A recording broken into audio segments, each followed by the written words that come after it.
Imagine you're sitting down to play a game of Monopoly. You've got your houses on the board. Maybe you've even, upgraded to a hotel or two. Right, you're feeling pretty good about your strategy. Exactly. You're collecting rent. Everything's going great. But halfway through the game, someone completely swaps out the rule book. Just pulls it right out from under you. Yeah. Suddenly, landing on the wrong square, it doesn't just cost you a minor fee anymore. The banker just reaches over, wipes out your entire board, and bankrupts you on the spot. Which, it completely changes the risk profile of every single move you make. You aren't just playing for passive income anymore, you're playing for survival. Right. Every roll of the dice requires this deep, deep understanding of the new mechanics. It does. And, well, if you're a private landlord in England, or even, if you're just renting a property from one, Hmm? that scenario is not a board game. It is the new reality. It really is. So welcome to today's deep dive. Hmm. Today is Thursday, March 19, 2026. And I emphasize that date right at the top because there is a massive regulatory shift coming in just over a month. May 1, 2026. May 1, 2026. The clock is ticking. It's ticking very loudly right now. Yeah, it is. So today we're pulling from this incredibly detailed article by Houseshare Heroes, and it's titled The Real Cost of Non-Compliance for Landlords in England. It's a great piece. Very thorough. Super thorough. Our mission here is to basically unpack these sweeping new rules and understand exactly why the old school concept of like DIY property management might now be the most dangerous financial gamble a property owner can take. Right, because the stakes have never been higher. Let's unpack this.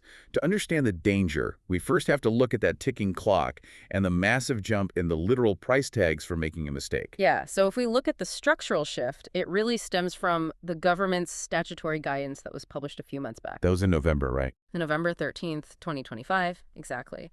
And this guidance essentially drew a line in the sand.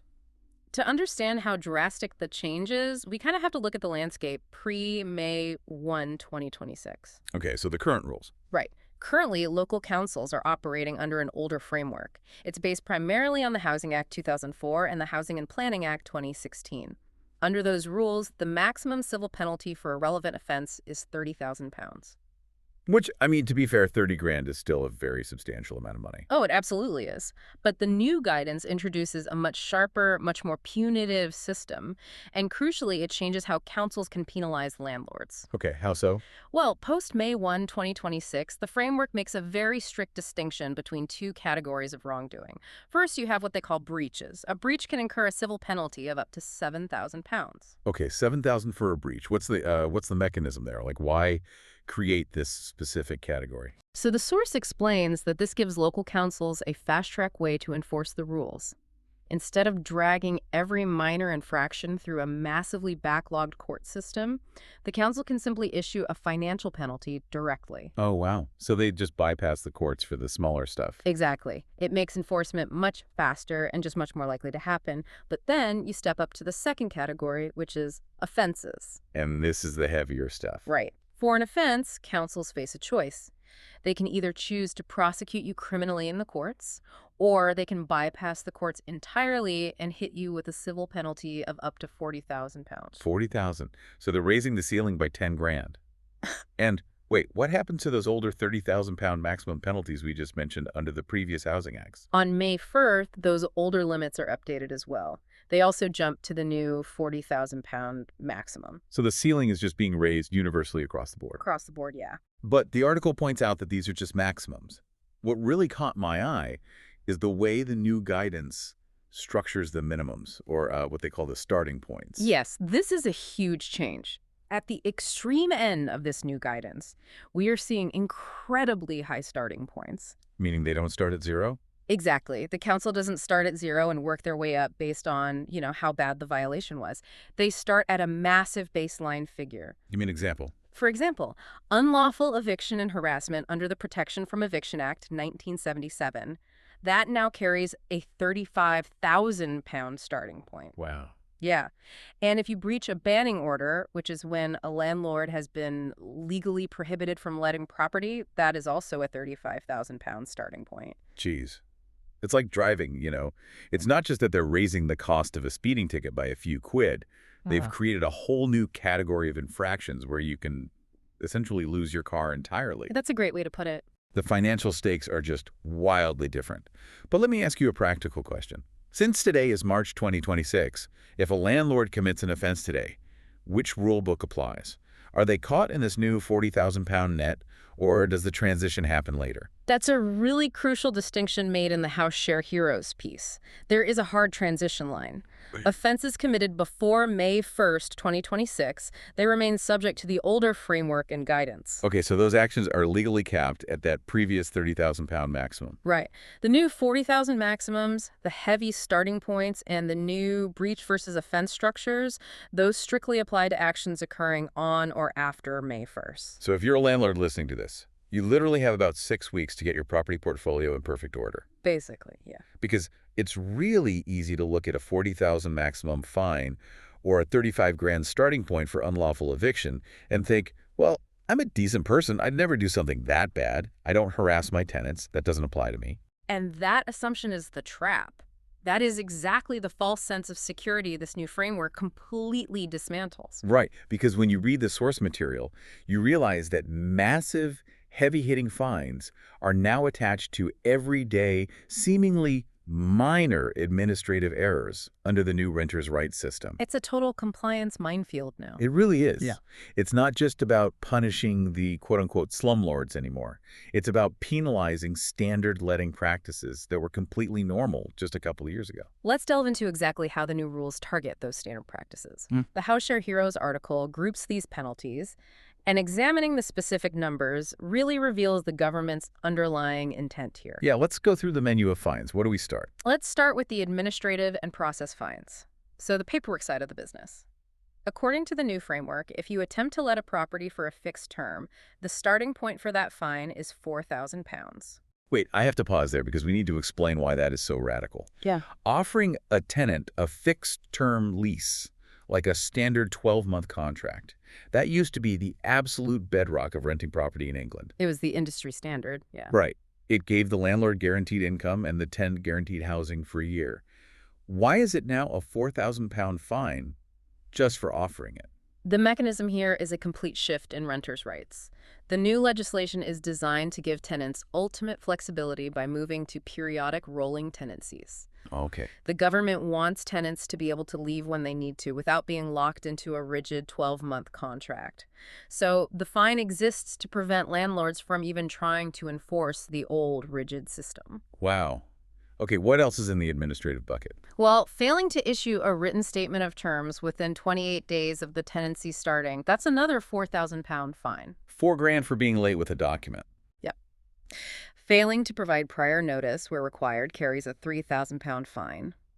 And here is a particularly easy one to fall foul of failing to give your existing tenants prescribed information about the Renters' Rights Act changes. Wait, what does that cost? That oversight will cost you £4,000. Think about the practical reality of that. You have a tenant who has lived in your property happily for 5 years. You don't bother them. They pay the rent. But because you forgot to post them a specific informational pamphlet about their new legal rights, you get hit with a £4,000 penalty. Exactly.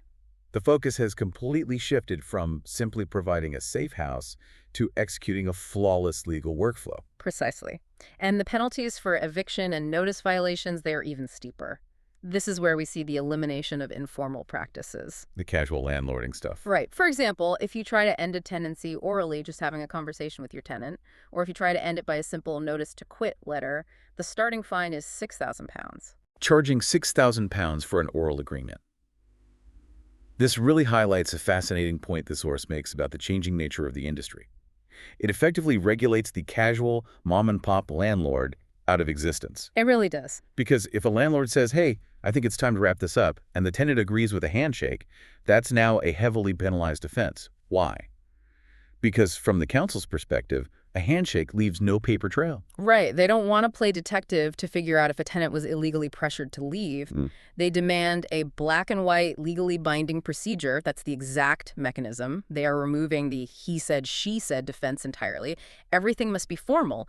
If you serve a possession notice outside the strict Section 8 process, that's also a £6,000 fine. Let's clarify what that means for anyone who isn't deep in UK property law. Mm. What is the Section 8 process? So Section 8 refers to the formal legal route a landlord must use to evict a tenant under the Housing Act. It requires you to have specific, documented legal grounds. Like what kind of grounds? For instance, if the tenant is in severe rent arrears, or if they've breached the tenancy agreement in a major way. The new rules say you can't just ask them to leave outside of this highly structured, evidence-based court process. And if you bypass it, you pay $6,000. Exactly. Which brings us to what the article calls the severe market punishments. These seem designed to close off any loopholes landlords might use to regain control of a property. Oh, absolutely. Let's say you use a legal ground to claim possession of the property because you state you are moving back into it or you are selling it. Okay.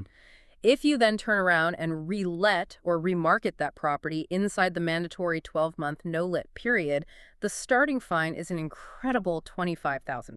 £25,000. That is purely an anti-loophole measure. It's obviously designed to stop landlords from falsely claiming they need to sell the house just to get rid of a tenant they don't like, only to hike the rent and put it back on the market a month later. Right. It acts as a massive deterrent against gaming the system. Furthermore, if you rely on a possession ground knowing you won't be able to obtain it, or even if you are just reckless about whether you can obtain it when you file the paperwork, the starting fine is £30,000. Wow. Now, let's look at the fines surrounding discrimination in bidding, because the source material presents a really interesting shift in how the government views the free market. Yeah, the penalties here are aimed at forcing transparency and fairness into the rental market. Firstly, there is a £6,000 fine for discriminating against applicants on benefits or applicants with children. Okay, that one is very straightforward. It's ensuring fair, equal access to housing. It prevents landlords from adopting blanket, no DSS, or no kids policies. Right. But the regulations go much further into how a property is actually marketed. There is a £3,000 fine for marketing a let without stating the proposed rent. $3,000 just for leaving the price off the listing. Yep. And even more significantly, there is a £4,000 fine for inviting, encouraging, or accepting rent above the advertised rate. This is where the Houseshare Heroes article notes a massive philosophical shift. Because historically, if you listed a house for £1,000 a month and 3 people desperately wanted it, one might offer $1,100 to secure it. Yeah, it happened all the time. It was treated as a free market negotiation. Now, accepting that extra money triggers a £4,000 fine. Isn't the government basically micromanaging the free market here? Well, the source explains that the government is adopting a zero-tolerance policy toward what they view as exploitative practices. Interesting. They are categorizing bidding wars not as a natural function of supply and demand, but as a practice that artificially inflates housing costs and preys on tenant desperation. Ah, I see. The underlying logic of the £4,000 fine is consumer protection. They are enforcing a strict rule: the advertised price must be the final price. So the goal is to level the playing field for the renter, to provide absolute certainty about what a property costs. But the financial burden of strictly complying with that transparency falls entirely on the landlord. Yes. The compliance burden has literally never been heavier. And if those numbers seem astronomically high for a standard single-family rental house, the math becomes absolutely terrifying when you look at HMOs. Houses in multiple occupations. Exactly. Because HMOs operate under a completely different, almost compounding framework. Here's where it gets really interesting. This is undoubtedly the climax of financial risk for a property owner. For context, an HMO is typically a property rented out by at least 3 people who are not from one household. Like a student house or young professionals sharing. Right, and they share facilities like the bathroom and kitchen. HMOs are subject to a dense web of management regulations, and the single most crucial rule you need to understand from the 2025 guidance is this: each failure to comply with an HMO management regulation can constitute a completely separate offense. They don't just find the house as a whole. They find the individual failures, and those fines stack. They stack aggressively. Before we even get to the stacking, let's look at the baseline HMO-specific starting points. Okay. If you operate what's called a mandatory or additional HMO, which are specific classifications based on the number of tenants and council rules, and it is unlicensed, the fine starts at £17,000. $17,000 just to start. Right. If you knowingly permit over-occupation of an HMO, allowing too many people to live there, that's a £20,000 starting point. Okay, so the Houseshare Heroes article walks through a hypothetical scenario to demonstrate how this stacking works in reality. I want to unpack this math because it is staggering. It really is. Imagine a local council inspector walks into a badly managed shared house. Let's see how the penalties compound. You read them off, I'll do the math. Let's trace the inspector's steps. First, they check the paperwork and find the property is operating without the required HMO license. That is 17,000 pounds. Okay, 17 grand. They do a head count and realize it's overoccupied. Add another 20,000. So we are at 37,000 pounds before they even inspect the physical condition of the house. Exactly. Then they look at safety. They discover a failure to take required safety measures, perhaps missing fire doors or broken smoke alarms. That adds 20,000. Wow. 57,000. Next, they check the utilities. They find a failure to maintain the water supply and drainage, maybe a severely leaking pipe. Add 10,000. 57,000. Then they ask for the gas safety certificate or find a failure to supply and maintain gas and electricity safely. Add another 12,000. Okay, so just on paperwork, basic utilities, and safety, we're up to 79,000 pounds. Now they assess the general maintenance. They note a failure to maintain common parts. Perhaps the shared hallway carpet is a trip hazard or the lighting is broken. That adds 7,000. 86,000. They check the bedrooms and find a failure to maintain living accommodation. Another 7,000. 93,000. They look in the garden and see a failure to provide adequate waste disposal facilities, like bins overflowing everywhere. Adds 7,000. Exactly 100,000 pounds. And finally, a failure to provide required contact information clearly to the occupier adds 3,000. Okay, so if I synthesize that math, you have the initial 79,000 plus the 7,000 pound fines for the hallway, the bedroom, and the bins, plus the 3,000 info failure. That is 103,000 pounds. Yep. 103,000 pounds in civil penalties, just based on the government's starting points, stemming from one single property inspection. And that 103,000 isn't even the end of the road. Are you kidding me? Nope. If the council then issues what is called an improvement notice, which is a formal legal order demanding the landlord fix all these specific defects by a certain date, and the landlord ignores it. Let me guess, another fine. The starting point for failing to comply with an improvement notice adds another 25,000 pounds. That takes the indicative financial exposure in this scenario to 128,000 pounds. This is a massive aha moment. Yeah. Because if the bins overflow outside, the landlord might think, oh, that's just a messy tenant. But to the council, that's 7,000 pounds. Exactly. If a hallway light is burnt out, that's another 7,000. A landlord doesn't just get one generic, poorly managed house ticket. They get hit with separate massive fines for every single defect. It's all itemized now. It's exactly like getting pulled over for a broken taillight, and the cop writes you a separate fine for the broken bulb, a separate fine for the faulty wiring, and a separate fine for the cracked plastic casing. It is a compounding nightmare. That analogy captures the mechanism perfectly, and it actually gets more severe. How could it get worse? Well, the source notes that councils have the power to actually increase these starting penalties. The guidance allows them to raise the fines to ensure punishment, to act as a stronger deterrent, and most importantly, to remove any financial benefit the landlord might have obtained by cutting corners. Explain how that works in practice. Sure. So if the council determines that by not fixing the roof or not updating the electrical system, you saved yourself 5,000 pounds in repair costs, they are legally encouraged to add that 5,000 onto your fine. Oh, wow. You cannot profit from noncompliance. And who exactly is on the hook for these fines? Is it just the person whose name is on the deed? No, the net is cast incredibly wide. These penalties can be imposed on the person managing the property, the person having control of it, and even what is termed the superior landlord. Let's define superior landlord, because that is vital for anyone involved in rent-to-rent setups. Right. Rent-to-rent is a popular strategy where an individual or company rents a property from the actual owner and then sublets the individual rooms out for a profit. Right, very common with HMOs. Exactly. Under the new framework, the council can penalize the middleman managing the property, but they can also bypass them and hit the superior landlord, meaning the original property owner. Oh, man. So you can't just pass the buck. No.